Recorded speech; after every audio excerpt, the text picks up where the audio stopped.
আচ্ছা, Bangladesh cricket board কি আইসিসির কাছে জানতে চাইবে কিনা যে এই ধরনের সিদ্ধান্ত কেন নেওয়া হলো? ক্রিকেট বোর্ড তো জানতে চাইতেই পারে, কারণ আপনি দেখেন, আপনি কিন্তু এই যে টি-20 ওয়ার্ল্ড কাপের যে টোটাল যে আপনার রেভিনিউ মডেল পলিসি যেটা, এটা কিন্তু আমরা যদি কোয়ালিফাই নাও করতে পারতাম টি-20 ওয়ার্ল্ড কাপে, তাহলেও কিন্তু আমরা আইসিসি রেভিনিউ যে শেয়ারিং মানি সেখানে পেতাম, কারণ এটা বাংলাদেশ কিন্তু ফুল স্ট্যাটাস টিম, আইসিসির পূর্ণ সদস্য দেশ।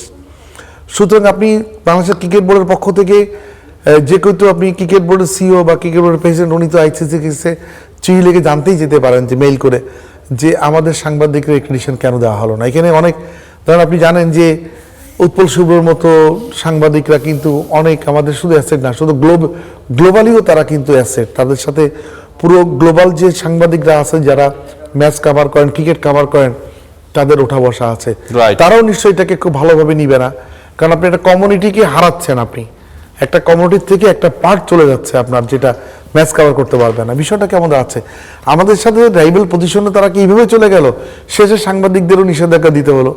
আচ্ছা, আর কি কি পরিস্থিতি তৈরি করতে পারে আইসিসি বাংলাদেশের জন্য? কি কি চ্যালেঞ্জ আরো তৈরি করতে পারে? আমি যদি সহজ করে আরো বলি যে ভারতের তরফ থেকে যে প্রেসক্রিপশন দেয়া হবে সেই অনুযায়ী আইসিসি আর কি কি করতে পারে বাংলাদেশের?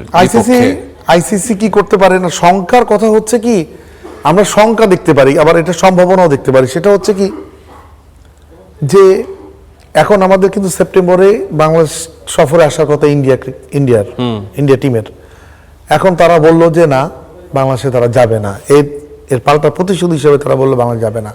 তাহলে কি দাঁড়াবে, ওই সিরিজকে সামনে রেখে আমাদের যে একটা রেভিনিউ আর্নিং এর একটা বড় ধরনের একটা সোর্স ছিল, সেখানে একটা লস হবে। আপনি খেয়াল করে দেখবেন, ইন্ডিয়া কোনো দেশে একবার গেলে সেই দেশে আপনার লোকাল মিডিয়া রাইটস থেকে শুরু করে, মানে ওয়ার্ল্ড ওয়াইড মিডিয়া রাইটস, আপনার বিভিন্ন টাইটেল এবং ইনস্টেডিয়া রাইটস থেকে যে টাকাগুলো পায়, এইটা দিয়ে আপনি কিন্তু 4-5টা সিরিজ করতে পারবেন। আজকে সন্ধ্যায় হচ্ছে যে আইসিসি থেকে মেইল এসেছে, যারা হচ্ছে জার্নালিস্ট ক্রিকেট ওয়ার্ল্ড কাপটা কভার করার জন্য অ্যাক্রিডিটেশনের আবেদন করেছিলেন, তাদের সেটা আবেদনটা তারা রিফিউজ করে দিয়েছে। হ্যাঁ, রিজেক্টেড হয়েছে। এটা খুব বাজে, মানে বাজেভাবে বলতে হয়, রিজেক্টেড করেছে। এটা বিষয়টা কি, আপনি দেখেন, আমি বাংলাদেশের ক্রিকেট ফলো তো অনেক আগের থেকে করি। আমি 34 বছর সাংবাদিকতা জীবনে আমি কিন্তু 8টা ওয়ার্ল্ড কাপ কভার করেছি।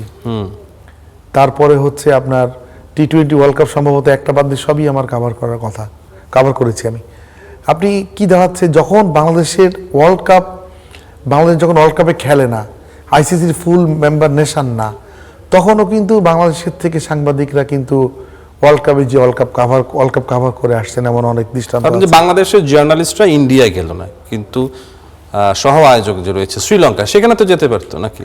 শ্রীলঙ্কা তো আপনি জানেন যে শ্রীলঙ্কার জন্য তো আমাদের বাংলাদেশের সাথে তাদের ডিপ্লোম্যাটিক যে রিলেশন, তাতে আমরা অনারেবল ভিসা পাই। এবং এখানে যদি আপনি, হ্যাঁ, তারা যদি ক্লজটা দিত যে ইন্ডিয়ান পার্টে যেহেতু তোমরা ওয়ার্ল্ড কাপ খেলতে আসছো না, তোমাদের ম্যাচগুলো ইন্ডিয়াতে ছিল, সুতরাং তোমাদের ইন্ডিয়া পার্টে তোমরা ম্যাচ কভার করতে পারবে না, তোমাদের জন্য শুধুমাত্র শ্রীলঙ্কা পার্টটা অ্যাভেলেবল আছে।